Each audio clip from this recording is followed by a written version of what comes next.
सरकार सामना तो करे, सरकार सामना करने से भाग रही है, सरकार अपनी जिम्मेदारियों से कतरा रही है। कई छात्र, सैकड़ों की संख्या में छात्रों का हाथ की अंगुलियां फ्रैक्चर हुई है, पांव फ्रैक्चर हुआ है। कानूनी लड़ाई की आवश्यकता ही क्यों? केंद्र को राज्य का हक दे देना चाहिए। सरकार को छात्रों के विषय में गंभीर होने की आवश्यकता है। 3rd 4th ग्रेड में 100% नियोजन का मामला, जीएम लैंड रैयतों के पक्ष का मामला, सहारा के निवेशकों का मामला, महिलाओं को 33% आरक्षण का मामला।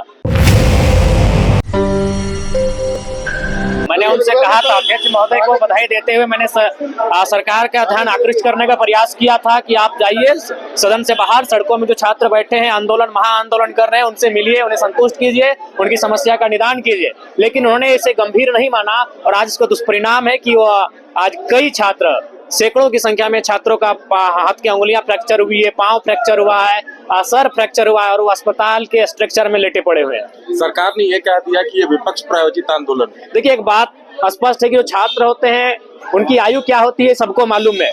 उन्हें जो अपना लगेगा उसे वो अपना मानते हैं। तो अगर सरकार आप सामने जाए, ऐसा नहीं हो सरकार के बेरी है, ऐसा नहीं है कि उन सरकार को उनके माता पिता ने वोट नहीं किया होगा, उन्होंने वोट नहीं किया होगा, लेकिन सरकार सामना तो करे। सरकार सामना करने से भाग रही है, सरकार अपनी जिम्मेदारियों से कतरा रही है। तो सरकार को छात्रों के आक्रोश का सामना करना चाहिए, उनके आक्रोश का समाधान निदान कैसे उस दिशा में पहल करनी चाहिए। जयराम जी, इसी विधानसभा के सामने आपको भी लाठी बरसाई गई थी, अब वही सेम जो है मामला कल देखने को। देखिए, हमें लगता है कि जब तक नीति नहीं बनेगी तब तक इसी प्रकार के आंदोलन होंगे, तब तक इसी प्रकार के धरने होंगे और इसी प्रकार छात्रों की पिटाई होगी, जो कि बहुत ही शर्मनाक है। इसीलिए आज चाहिए सरकार को छात्रों के विषय में गंभीर होने की आवश्यकता है।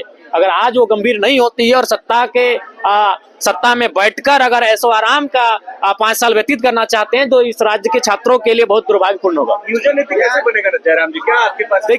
देखिए, नियोजन नीति जब तक आप अस्थायी रूप से नहीं बना पाए हैं तब तक आप चाहें प्रखंड स्तरीय या जिला स्तरीय भाषाओं में जो प्रतियोगिता की परीक्षाएं हैं उनको लेने का कार्य करें। अनुपूरक बजट लाया गया है, उसे किस तरह से देखें? देखिए, उसे अध्ययन करेंगे। चूंकि तुरंत राज्यपाल महोदय चले गए, उसके तो तुरंत बाद ही आज के सदन को स्थगित कर दिया गया है।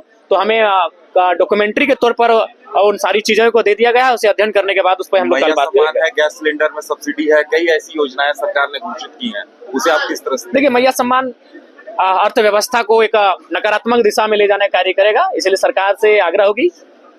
हमें तो लगता है कि आग्रह करने पर भी सरकार नहीं मानेगी, क्योंकि उसी के कारण इन्होंने सरकार बनाई है और अपनी सरकार बनाने के कारण ये आज जो अर्थव्यवस्था की हालत होगी ये हम सबों के सामने 5 साल में होगा। क्या दादा जी?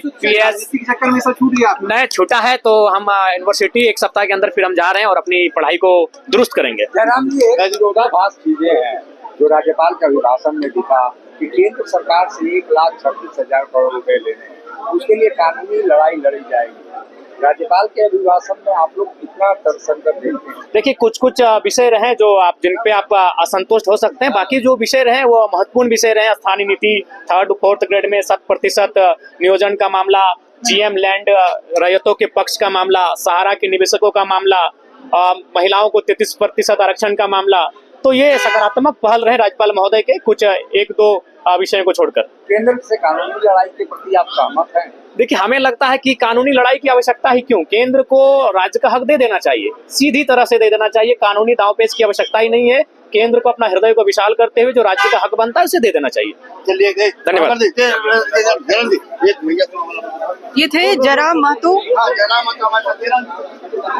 महतो जो लगातार सीजेल के मुद्दे पर अपनी बातें कर रहे हैं और उनका कहना है कि सरकार को इसे गंभीरता से लेनी चाहिए और इस पर पहल करना चाहिए। छात्रों की राजनीति को गंभीरता से लेना चाहिए। अभी और भी विधायक निकल के आ रहे हैं। सत्र बता दें आपको कि स्थगित हो गया है कल तक के लिए।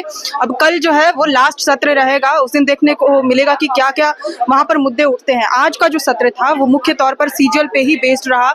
आज फ्लो टेस्ट हुआ और सरकार ने विश्वास मत हासिल कर लिया है। राज्यपाल का भी अभिभाषण हुआ।